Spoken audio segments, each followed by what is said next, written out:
Bien, colegas, buenas tardes entonces nuevamente. Vamos a empezar con ese pequeño compartir de pedagógico. Bien, recordamos este PPT anteriormente que hablamos de las estrategias de la retroalimentación en el marco de la educación a distancia. Recordamos en ese anterior conversatorio, hablamos de la retroalimentación y partimos de lo siguiente, ¿no?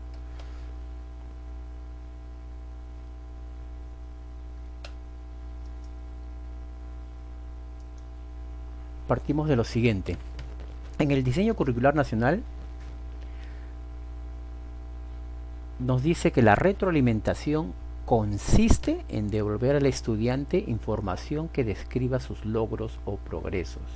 Repito, la palabra clave entonces aquí es que la retro consiste en devolver al estudiante información que describa sus logros o progresos. O sea, lo que yo estoy haciendo en la retroalimentación de las diversas maneras, y ahora vamos a ver cómo se hace, recordaremos eso, tiene que ser necesariamente devolviendo al estudiante información que describa sus logros o progresos en relación con los niveles esperados para cada competencia. O sea, si yo estoy haciendo eso, lo que dice este concepto del currículo nacional, estoy haciendo retroalimentación. Si no estoy haciendo eso, estoy haciendo otra cosa. Podría ser un reforzamiento, podría ser un acompañamiento, pero hago retroalimentación siempre y cuando devuelva al estudiante información que describa sus logros, ¿no? Que quede claro ese detalle a tomarlo en cuenta.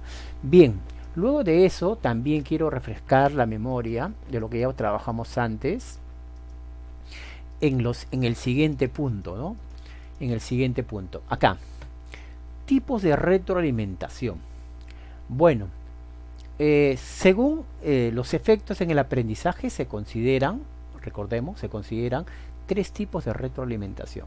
La elemental, la descriptiva y el descubrimiento o reflexión. Estos tres tipos de retroalimentación recordarán que ya se consideraba pues en las rúbricas de observación de aula para la evaluación del desempeño docente, ¿no? O sea, son tipos de retroalimentación que ya lo hemos ido manejando en el transcurso de los años anteriores.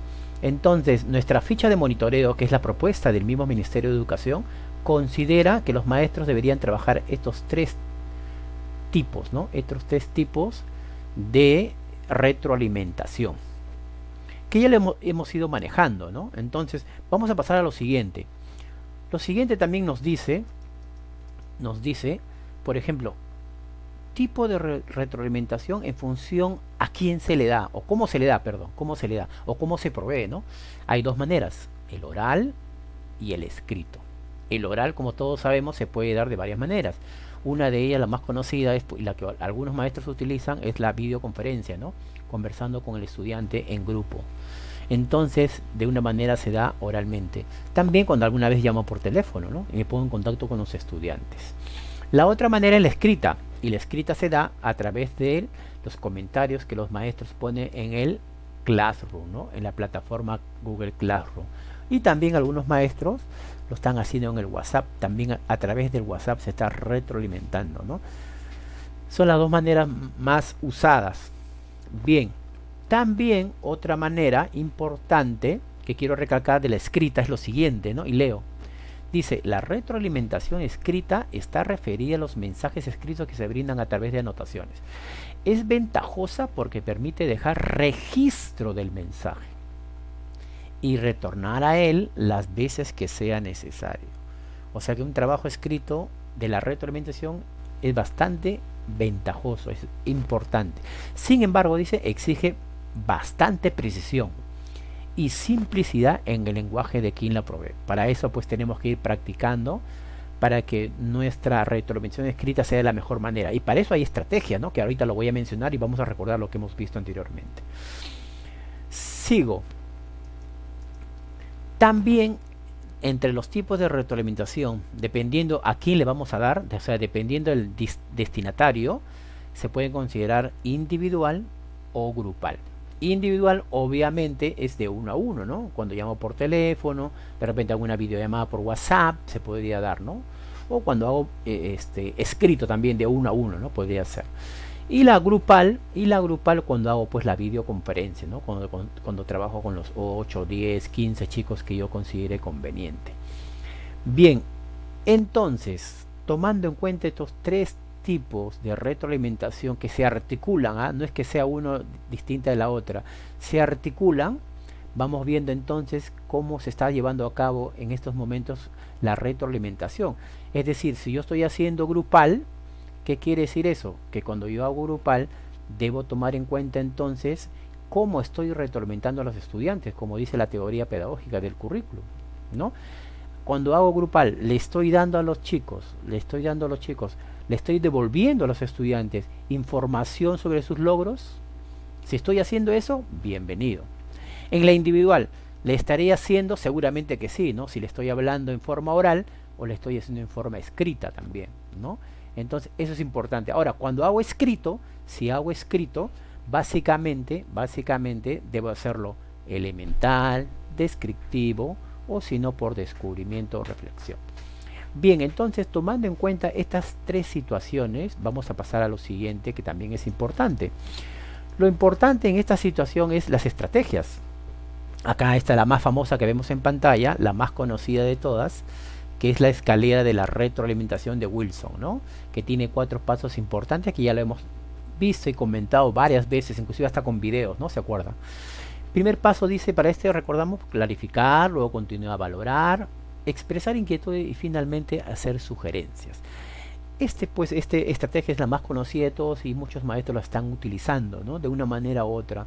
Recordar acá que estos 4 pasos no son pues inimmutables, ¿no? Inamovibles, sino de repente de los 4 puede considerar 3, 2, dependiendo, ¿no? Dependiendo del trabajo y la evidencia que muestre el estudiante. Bien, también es importante este otro que también les mostré, esta estrategia que se conoce como SED, que tiene 3 pasos, ¿no? Seguir haciendo, empezar a hacer y dejar de hacer. A ver, brevemente, ¿qué es seguir haciendo? Se refiere a lo que se valora como positivo, las fortalezas, las buenas ideas, las propuestas novedosas, también las valoraciones genuinas que el estudiante realiza. ¿Y qué es empezar a hacer? Refiere a las oportunidades de mejora de los estudiantes, las recomendaciones que los estudiantes deben implementar. Y finalmente, ¿qué es dejar de hacer? Se refiere a los errores, prácticas que no aportan al aprendizaje o actitudes desfavorables, así como las razones que lo sustentan. Bien, en ese sentido entonces esta estrategia también es importante y se agrega ya a la escalera de Wilson, ¿no? Otra también que ya les había mostrado es el trabajo de detective, que consiste, dice, en brindar a los estudiantes pistas sobre sus oportunidades de mejora en sus producciones o desempeños, pero sin precisar los errores y dificultades. Esta estrategia, si ustedes se dan cuenta y analizan lo que dice, se articula bastante con lo que es la retroalimentación por descubrimiento o reflexión. ¿Por qué? Porque en esta retroalimentación nosotros le hacemos preguntas a los estudiantes, le damos pistas para que él mismo se dé cuenta de cómo está avanzando en el trabajo o qué le falta a su trabajo, para que él mismo descubra, ¿no? Vaya descubriendo a través de la reflexión para que ese trabajo cada vez pueda mejorarlo más. Bien, otra estrategia también importante es esta, que es las estrellas y escaleras, que solamente tiene 2 pasos, puntos fuertes y puntos que necesitan por mejorar. ¿Qué son los puntos fuertes? En este paso se reconoce, dice, el avance o logro que muestra el estudiante. Ese es en el punto fuerte. Y en el punto que necesita por mejorar, se describen, dice, las oportunidades de mejora. Y se brindan recomendaciones para que el estudiante mejore su desempeño. Entonces, acá esta estrategia, que solamente tiene 2 pasos, estrella y escaleras, también es interesante y la puedo utilizar, ¿no? O sea, cualquiera de las estrategias que estamos mostrando, y de repente hay otras, se pueden utilizar para yo hacer mi retroalimentación, que también es muy importante. Y finalmente esta última estrategia propuesta es mi error favorito. Esta estrategia, colegas, es la que se debería, yo sugiero, es la que se debería utilizar básicamente en las videoconferencias. ¿Cómo es esto? Si yo hago una videoconferencia, colegas, si hago una videoconferencia en vivo y en directo, o sea, sincrónica, con mis estudiantes, y cito a mis estudiantes, que no debería ser todo el aula, ¿no? Porque hacer una retro no necesariamente es con todo el aula, podrían ser 10, podrían ser 12, dependiendo. ¿Dependiendo de qué? Si yo hago mi videoconferencia, yo ya debo saber en qué han fallado mis estudiantes, para hablar pedagógicamente, cuáles son las necesidades de aprendizaje de mis estudiantes luego de revisar las evidencias que ellos han presentado de las actividades del Aprendo en Casa. Si yo ya tengo claro de mis 10 alumnos que yo he citado para ese día, qué necesidades de aprendizaje tienen en modo práctico, en qué cosas han fallado más, ¿no? En modo práctico. Entonces, en base a eso, yo voy a hacer mi videoconferencia y voy a explicar esta estrategia que se llama mi error favorito, que es una estrategia de retroalimentación. Precisemos, a ver qué dice. Mediante esta estrategia, el docente detecta errores frecuentes en las producciones o desempeños de los estudiantes para luego presentarlos a toda la clase, sin mencionar a quién pertenece la respuesta o resolución. Al revisar en conjunto los errores, los estudiantes podrán reflexionar respecto de tales errores y aprender a partir de él. Entonces, esta es importante, pero repito, si es que no he revisado antes las producciones, va a ser un poco complicado, ¿no? Porque si no, ¿sobre qué haría pues la retroalimentación? Si no, estaría suponiendo nada más, en esto yo creo que van a fallar, o esto creo, ¿no? O sea, solamente estoy suponiendo. Lo ideal es que se revisen los trabajos y en base a eso yo pueda hacer la retroalimentación. Bien, colegas, es todo lo que puedo presentar el día de hoy. Maestro Gregorio, adelante.